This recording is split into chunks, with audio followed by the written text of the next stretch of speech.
Today we have the research team from the EdTech Exchange, and I will allow them to introduce themselves, but do remember to utilize that chat. Feel free to stay off camera on mute if you'd like, and I'll let Emily take it away.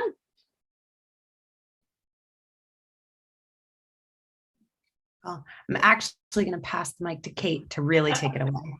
You guys see my screen? Yeah, looks good, Emily. Thank you. Thanks, Lindsay, for the intro and the logistics behind everything. Welcome, everyone. If you want to drop your where you're coming from in the chat, so we have an idea. We are from the Washington, D.C., Charlottesville, Virginia area. And so I am Kate Tyndall. I'm the Director of Field Research at the EdTech Evidence Exchange, and you'll know a little bit more about that in a minute. Hopefully, wherever you are, you're feeling the effects of spring. Joining me today as well, you saw Emily Kohler. She is a research assistant professor at the University of Virginia and our Director of Research. We also have Madeline Rader, our research coordinator, and that's our team today. You're going to hear from Emily later in the webinar, and Madeline will be in the background fielding questions in the chat and providing resources as we go along. So let's look at this agenda today. After a brief introduction to the exchange, we're going to introduce our two different data collection tools that we use to document EdTech implementation, contexts, and experiences. So that's a mouthful, but again, you'll understand it, all what that means exactly. We're going to share the data from IDEA educators that we collected in February throughout the presentation. And then finally, we'll wrap up with details about how you and your school or district organization can get involved in the work.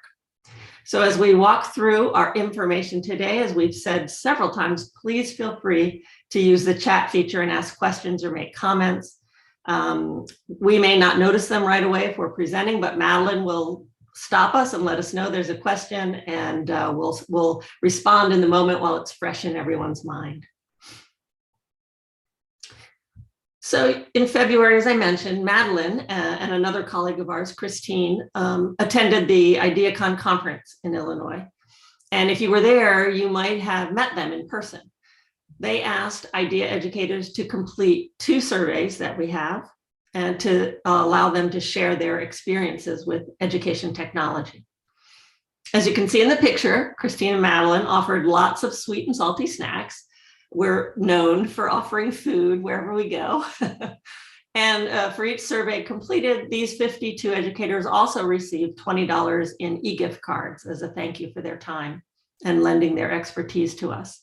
So that was a total amount of $40 possible if they completed both surveys. The table shows you the roles of the IDEA educators who shared their experiences with technology through those surveys. As you can see, most participants were either teachers or tech directors and coaches, among those few other leadership roles. So as we move through today's information, we're going to periodically refute to IDEA educator data. And so whenever we do that, you can think about these 52 folks who completed those surveys. So here's a visual to provide educators, here's a visual to provide you with a background information about the EdTech Evidence Exchange. So if you start on the left and you go clockwise, we are research-based, nonprofit, works very closely with the University of Virginia School of Education and Human Development. And our aim is to provide educators with evidence that's going to help them better select and better implement EdTech. So one way we do this is to connect educators who work in similar school or similar district contexts in terms of their EdTech implementation. And that way they can exchange their knowledge. And so that's hence our name, EdTech Evidence Exchange. So we measured 10 key context variables that were identified in the EdTech Genome Project as most likely to influence EdTech implementation success. And so the EdTech Genome project was something that we did in the first years of our existence. We're in our third year now. So these 10 variables are outlined in the EdTech Genome report. Madeline will drop a link. Oh, she already has dropped a link to that report in the chat for you. It's a very detailed report, very involved, but if you skip ahead to page 54, you'll see those 10 variables. You'll see the definitions, what they are and how they were worked out. Currently, we're focusing on educator experiences with technologies in specific contexts and documenting those contexts themselves. That's why we were at IdeaCon. We've developed a suite of tools to do this that Emily will share with you later on today. So we were launched in 2017. As I said, we're in our third, fourth year. And you see these issues on the screen here. And so we want to address these issues of underuse and inequitable use of education technology across the country. And we do this by increasing educator access to evidence. So that first problem on underuse of purchased ed tech. So before we dive into that, I want to make perfectly clear, we are not at all advocating for all tech all the time, or even increasing the frequency of ed tech use. However, we do want to prevent wasted resources that are spent on completely unused ed tech.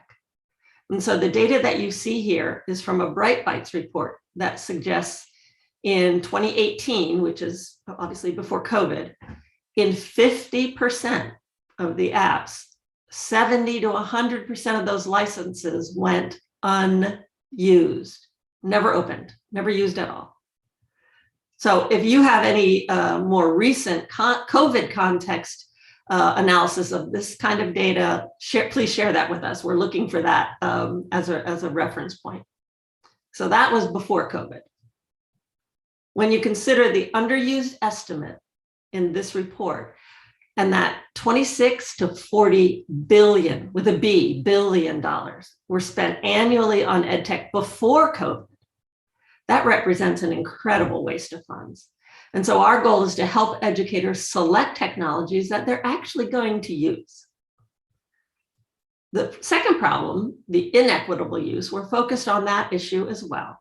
We want to help educators equitably implement the technologies they do select and that they are using. So the research indicates that low-income students are more likely to use technology for lower order skills as compared to their higher income peers.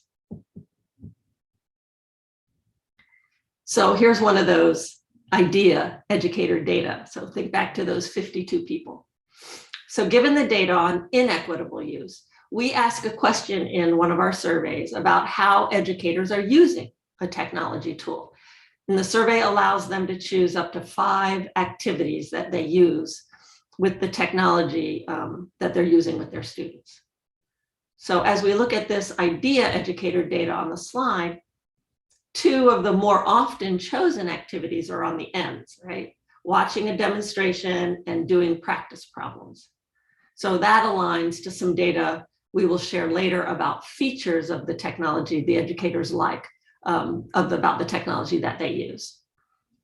The 4 next most reported activities could be activities students engage in during class as they're learning a new math concept, for instance, with at least the activity of discussion or concept or process, implying the technology is collaborative or interactive in nature, fostering that interaction among students when they're in a discussion about math or the math problem. So while it's important to ensure that students have equitable opportunities to engage in more active and higher order learning activities, these data give us a high level picture of the activities, but we don't know for sure which specific students were using the tool, what they were doing, which activities, how they might have varied by the student subpopulations. So there's a lot more questions around these activities that we would need data to dive into. So the way we go about addressing these challenges in varying ed tech use relies on our underlying notion that what works in one context does not necessarily work in another context. So let's look at the context of these two schools as an example. On the surface, these two schools look exactly the same, but digging a little deeper, we find school A uses tablets and the teachers feel more positive about technology. And school B uses laptops and the teachers typically meet technology with a little bit more skepticism. So just looking at the surface, they appear similar, but those are very different in important ways. So the question about EdTech implementation, success, then becomes, what are the key ways school and district contexts differ? So with that, I'm going to pause, pass it to Emily, who's going to walk you through some of our background research and work that focuses on context, and in particular, the variables most likely to impact implementation. Thanks, Kate. So in order to answer the question of what are the key ways that contexts differ, we launched the EdTech Genome Project in the fall of 2019. And the goal of the Genome Project was to identify, define, and develop measurement instruments for key context variables that impact EdTech implementation. So although we could have selected 10 variables based on existing literature, kind of gone back into all of our journals, we aimed for the output of the Genome Project to have sector-wide buy-in and to really consider perspectives that may be underrepresented in traditional research. So over 140 genomers, as we fondly refer to the participants, that included educators, researchers, industry members, et cetera, from over 100 different organizations participated.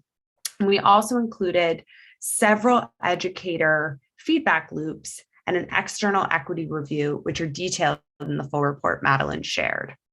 And there are two key products from the EdTech Genome Project. The first is the EdTech Implementation Framework that defines those 10 variables. And the second is the context inventory that measures each one of those variables. So what did we land on? The EdTech Genome Project identified the 10 variables that you see here, but I'll highlight that this is not an exhaustive list of everything that could possibly influence EdTech implementation. We've actually left an open wedge to represent that. This wheel identifies both human-centered variables that feel more soft and squishy, like beliefs and staff culture, and also concrete structural variables like physical infrastructure and operational policies.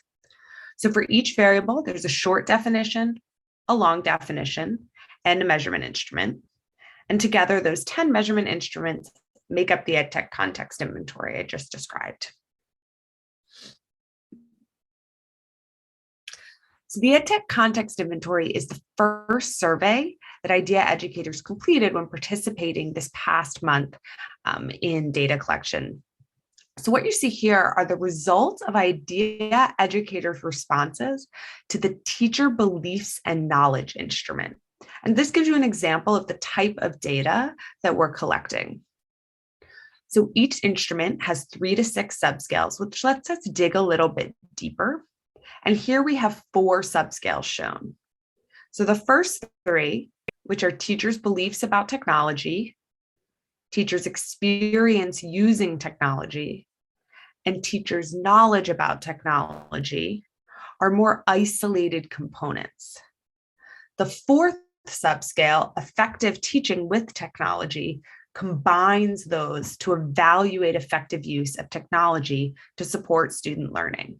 So it really draws on the TPAC framework. If any of you are familiar with TPAC, being in a technology organization, TPAC is a buzzword around.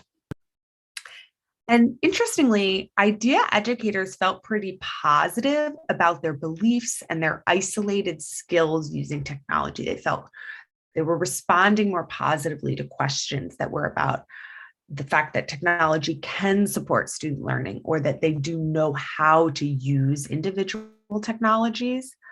but they felt significantly less positive about translating those beliefs and knowledge to practice such that technology integration equitably supports student learning experiences. So we did not identify any significant differences between the teachers who were self-reporting, they were saying, I feel this way, and leaders who were reporting on the students in their schools. So that just gives you a little taste of the type of data from the context inventory. So I'm going to pause for just a second and ask you to reflect on these 10 variables and think about which of these variables that impact EdTech implementation stand out to you most. Maybe you have a particularly memorable experience that relates to one or two of these variables. So I'll give you a moment to think, and then would love if you could add a thought to the chat. Just pop in the chat which variable stands out. If you feel inspired to share why that variable stands out to you, please do.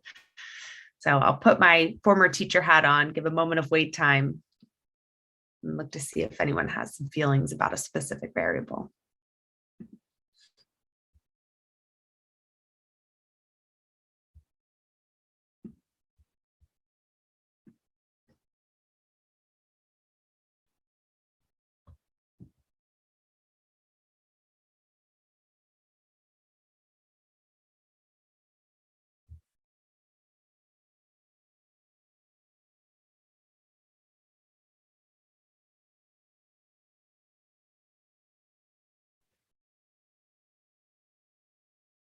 So I see Lindsay shared about strategic leadership support and staff culture. And leadership is one of the key areas where we really see impact, and we actually don't have enough research to really start to dig into kind of the nuances of how leaders impact EdTech implementation. It's a really key area of focus for our research.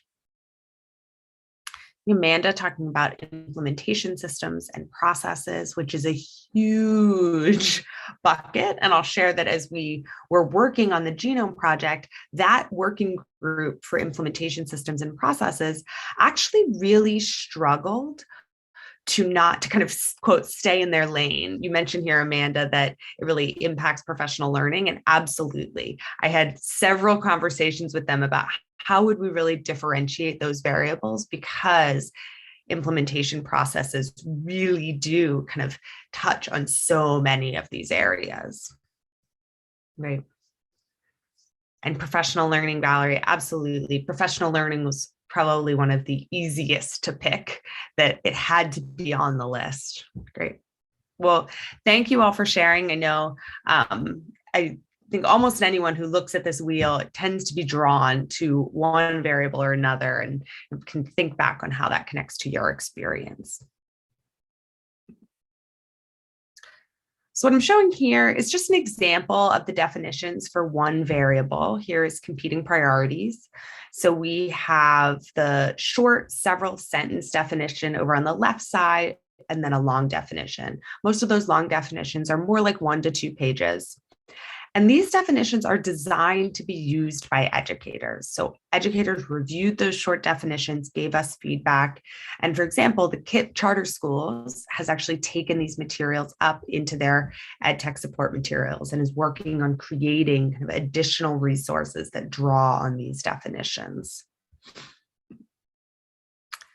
So Madeline has already dropped that link in the chat, and we have a QR code here. So if you're interested in the full report that goes into a ton more detail, it's available for you, and we really encourage you to check it out. You can dig into some of those variables. So shifting gears a little bit, focused on our data collection, this fall we launched the EdTech Evidence Exchange platform to efficiently collect, analyze, and display data on educators' implementation contexts and their experiences. And a key feature of this platform is automatic data display. So these data are not locked in researcher computers, potentially indefinitely, which I will be the first to admit as an education researcher definitely happens and has happened to me before. And so the idea is to get the data back into the hands of educators who can use it, who can operate on these data out in schools and classrooms. So the Exchange platform also uses data from the context inventory to match similar districts so they can learn from one another's experiences. So the context inventory is matching districts based on those 10 variables we just looked at in the wheel. So if any of you attending today or watching participated in the data collection, you've actually experienced the Exchange platform firsthand, because the Exchange platform is where you went to complete those surveys. So talking about the surveys, the Exchange uses 2 surveys to capture educator data. The first survey is that EdTech context inventory that I described coming from the Genome Project. And it's key to recognize that those 10 instruments are not specific to any one technology or subject area. They are meant to be very broad and a tool you can use even before bringing a new technology into your environment. So it's a powerful tool for reflecting on the strengths and weaknesses of your own school or district context, which we'll look at in just a moment. And then again, those are the data that are used to match educators working in similar school and district contexts so that they're able to learn from one another's implementation experiences. Those implementation experiences are documented on a second survey that does ask educators to identify a particular technology they use in instruction, or if they're a leader, a technology they help to select. So educators answer a combination of closed and free response questions about their selection and implementation experiences. Right now, the implementation survey is focused in on math technologies. That will be expanding in the future. But again, if you saw us at IdeaCon, you might have heard Madeline and Christine saying, hey, participate. We want to hear from you. We also want to hear about math technologies. So that might ring a bell to you. So the data from each of these survey instruments is automatically displayed in the Exchange platform. First, on the top half of the screen, you see the context report. And the context report averages together the responses from everyone who completes that context inventory in your district. And it automatically updates when a new educator contributes their data. Second, the implementation survey data is displayed as an implementation report. And this is an infographic style report with feedback on a specific technology.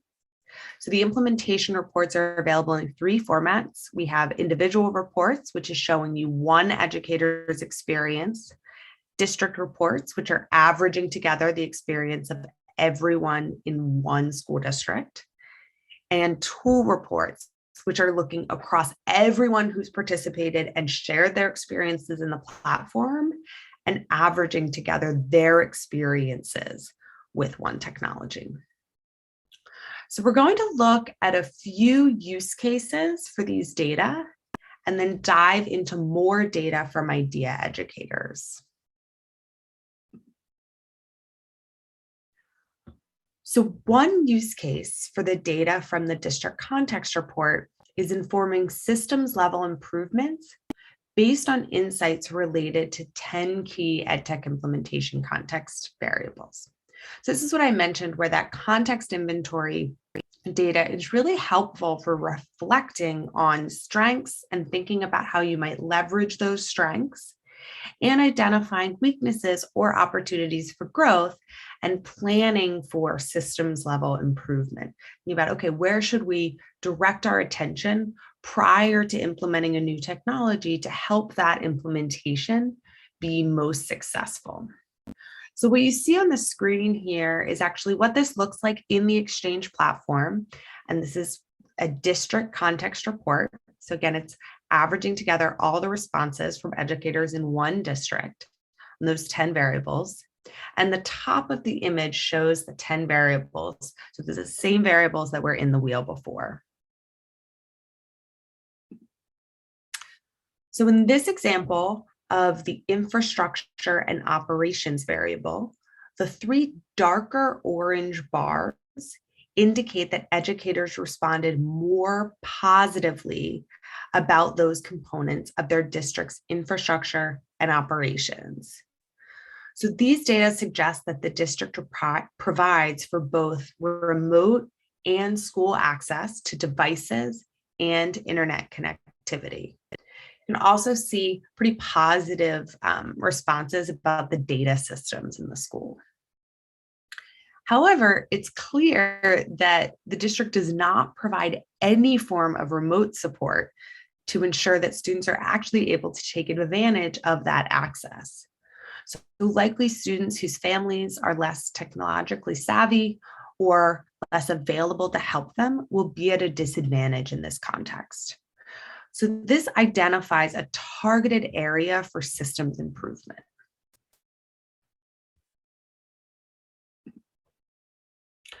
So the data we just saw are concentrated within one district. And it is important to keep in mind that IDEA educators work across a number of different districts. So what I'm showing on the screen right now is actually data from those 52 IDEA educators, but they do work in different districts. So we're averaging together some different contexts to illustrate what these data might look like if you were all in one district. So the data on the screen are less extreme than the example we looked at, but we actually do see a similar pattern. So the access, which are the top two bars, are consistently stronger than the reported support, which are the middle two bars. So we see that school access and functionality and remote access are at a 4.2 and a 4.3 out of 5. But remote support and school support are down at a 3.4 and a 3.7.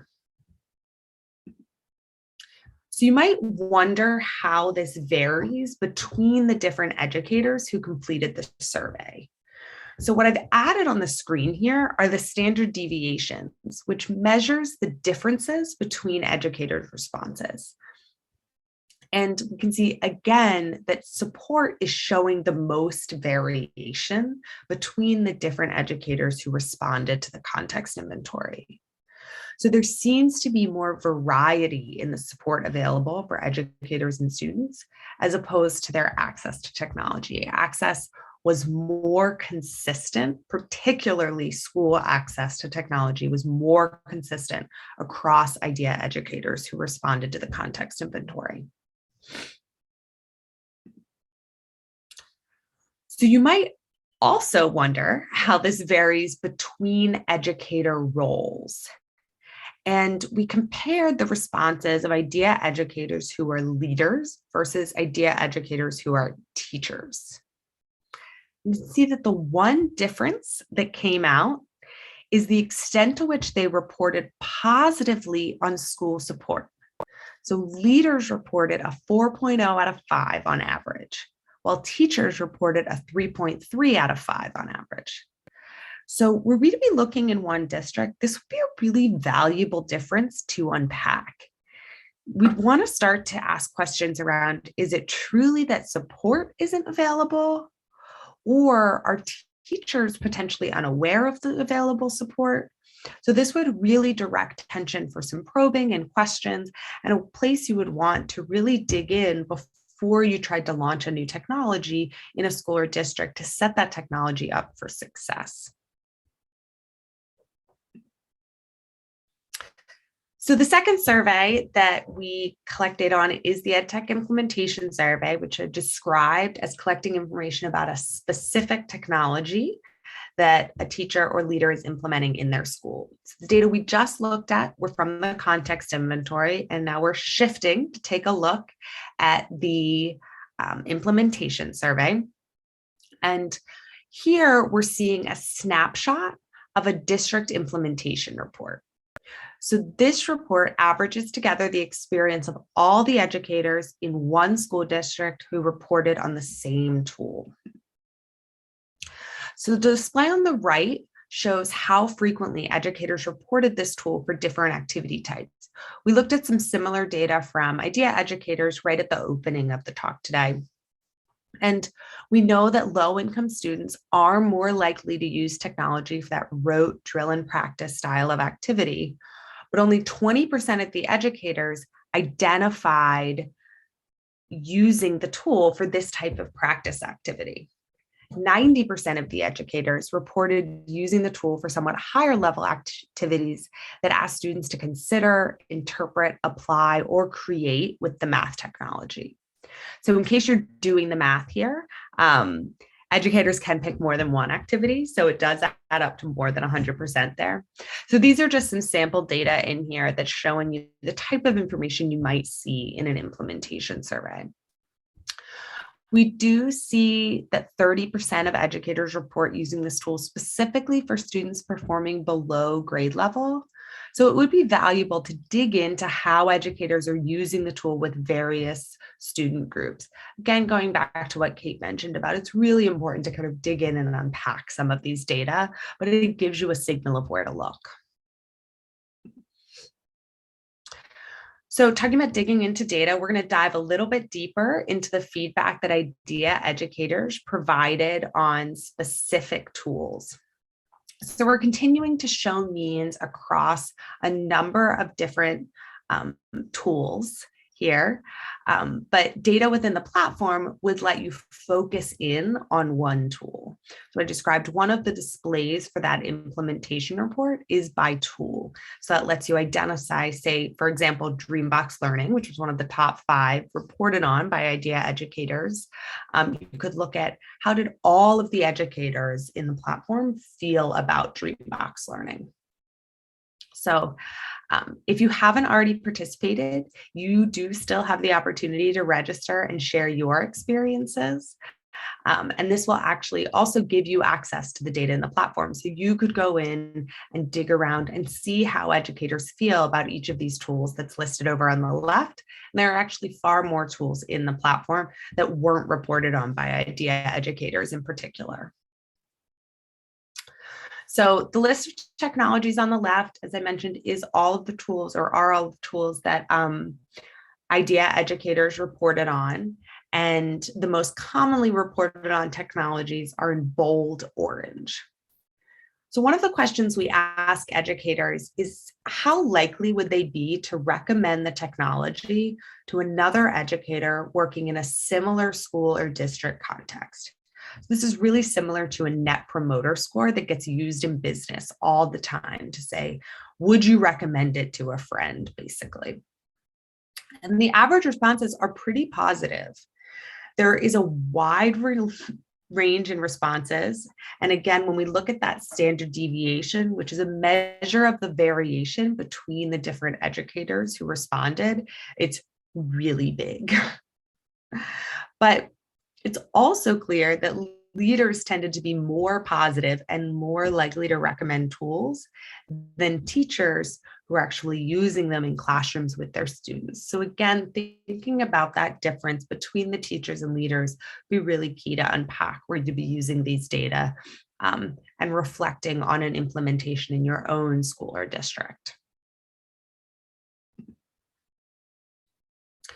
So if educators reported that the technology was at least somewhat successful for supporting student engagement, learning experiences, or outcomes, we asked them to describe the features of technologies that were likely responsible for that success.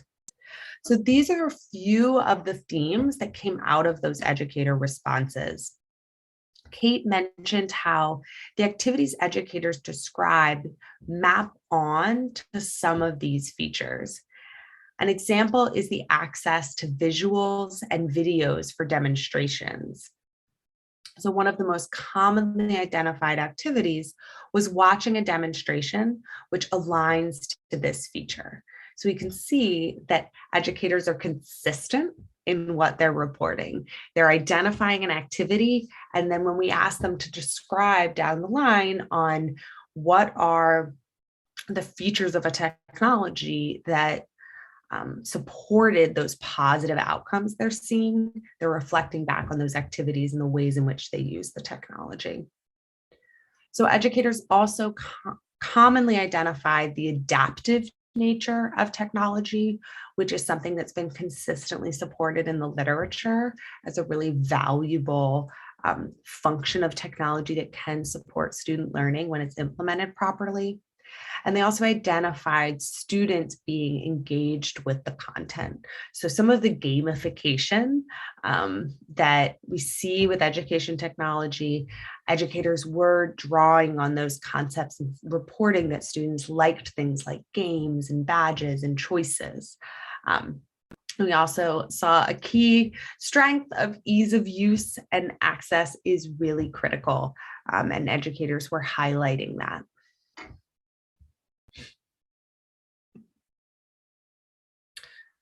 So we've mentioned this a couple of times, but one of the things we really do want to dig into are variations in the success.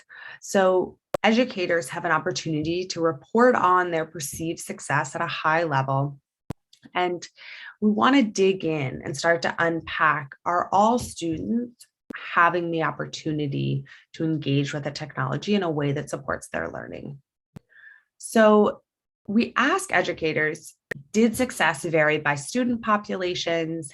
And then if so, they can identify which student populations they perceived to be, or in which student populations they perceived that variation.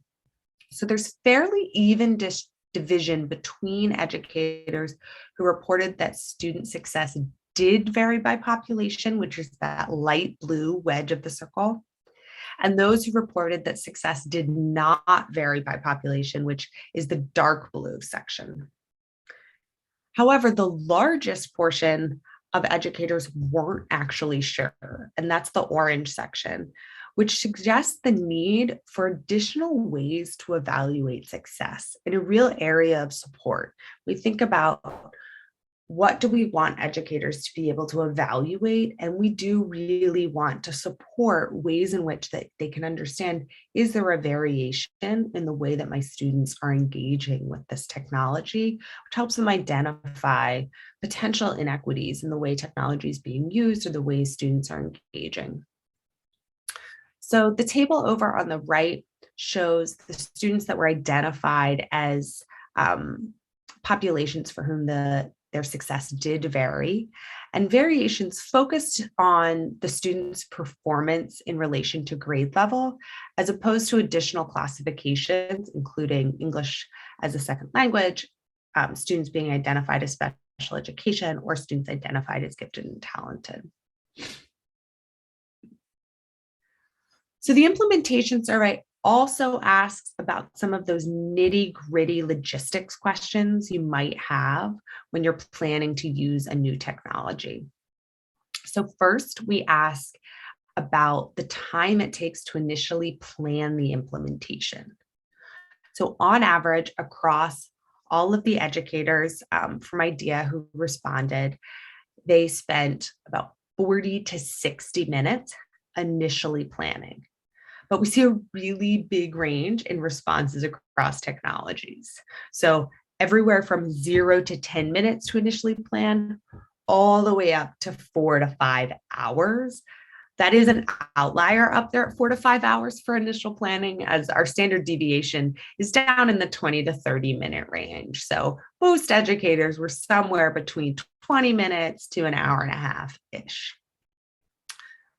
Second, we ask about how long it takes teachers to typically plan for using the technology. So this is once you've got it going and you're planning on kind of an everyday basis and you're using this technology more regularly. And this is much shorter, with the average being about 10 to 20 minutes. And there's a lot less variation in teachers' responses. So the range here is 0 to 10 minutes, capping out at 31 to 40 minutes, with that standard deviation dropping down. So most folks really are in the 10 to 20 minute range. So third, We also ask teachers how long it takes to effectively use the technology in instruction. That's something we really hear about a lot in education technology implementation work, is around a mismatch between the time you have available and the time it takes to actually use the technology well. That if you had more time, you'd be able to implement it well, but there's just a mismatch between the context and the scheduling and what the technology requires. So on average, teachers reported it taking about 20 to 30 minutes to effectively use. But again, we have a really big wide range in responses. And so it's a little bit unclear about how this might vary by technology, but our standard deviation is in the 20 to 30 minutes. So educators also responded to logistics questions about the devices they use, the ease of use, the data security, the technology skills they need, and issues they encountered. So with that, I'm going to pass it back to Kate to start to wrap up our session today with some advice from educators and details about how you can get involved with this work. As another plug, if you haven't yet contributed your experiences and would like to earn e-gift cards and look around at the data on the platform, so you can register at the link in the chat. It's the last thing that's in there. So you can click on that, register to participate, and you'll get an email invitation from Madeline, who's sitting on the screen today. So you can put a name to a face to participate in the Exchange platform. Great. Thanks, Emily. So on this screen, there's we asked teachers about what advice they would give others who work in a similar context to them. And if they were going to use the tool that you're using, what would you tell them? What would you advise them about? And so here is a slide of information on that. So overwhelmingly, IDEA educators recommended teachers learn as much as they can about the tool before they start using it with their students. So you see up there the pilot, the play around with it, that kind of thing. Engage in all the trainings associated with it. So they're advising a lot of upfront time to going into the teachers learning about the tool before it's ever used with the students. So that would be good, perhaps, for the, someone mentioned earlier, the professional learning opportunities if a new technology was being rolled out. They also advise that the same approach be used with students, to allow the students the time to learn and practice with the tool before expecting them to use it for real, right? So that they also get time to play around with it. And throughout the presentation so far, we've sprinkled these IDEA educator data based, remember, on those 52 educators we showed you at the beginning. So if you work in a school district or other member type organization that might find this kind of data useful to your EdTech decision-making, let's look at what an engagement with us would look like for you. So depending on your role, there's lots of different opportunities to engage with the Exchange and our resources. If you work in a school or district context, which I imagine most of you on this call do, presentation do, we'd love to connect with you and support your use of these tools in your context. If you research EdTech, we could connect on using the context inventory in your own work and then collaborating on analysis of existing data. And maybe one of these variables really intrigues you and you'd love to dive into that with us. If you develop new technologies, there are definitely opportunities to use these data to inform product development and implementation. So clearly, this is not an exhaustive list. But please don't hesitate to reach out if you have an engagement idea or to share, or you just want to learn more. There's still time to participate this spring. Just reach out to connect. And again, we have that link there for you in the chat.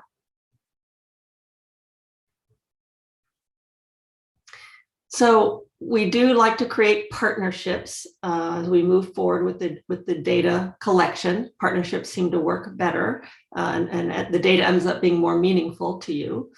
And so first, we would ask for a list of your educators, your math, and as Emily pointed out, currently looking at math.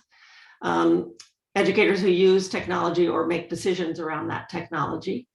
school-wide or district-wide implementation and selection decisions. Then once we have that list, you see in step 2, they create that account on the platform and are invited to take those 2 surveys. And then step 3, the data is available to your educators.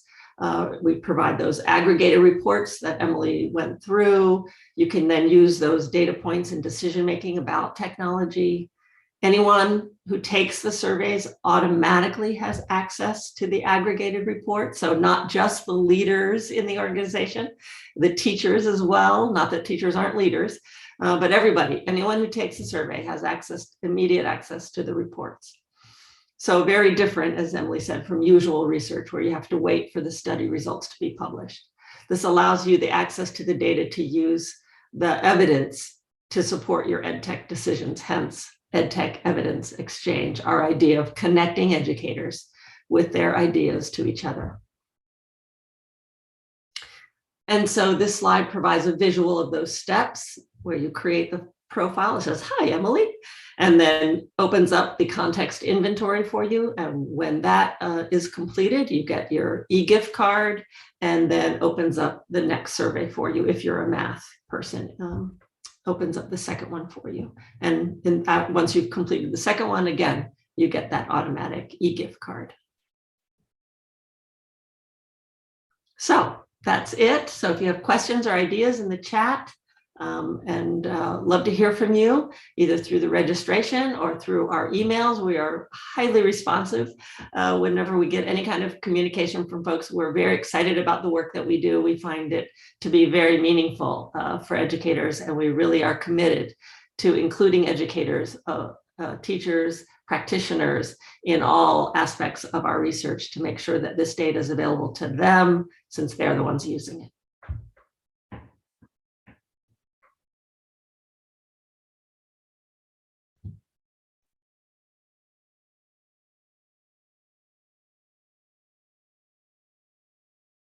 Thank you so much for today's presentation. It was so incredibly interesting, and I screenshot a couple of them because I really like this graphic here as just a way to process thinking about creating professional learning and not just thinking from one lens or one perspective, but how can I create things that incorporate staff culture, teacher agency, and are not just one-dimensional. So this was really exciting to be a part of. Thank you so much for taking the time to work with our teachers and get this information organized.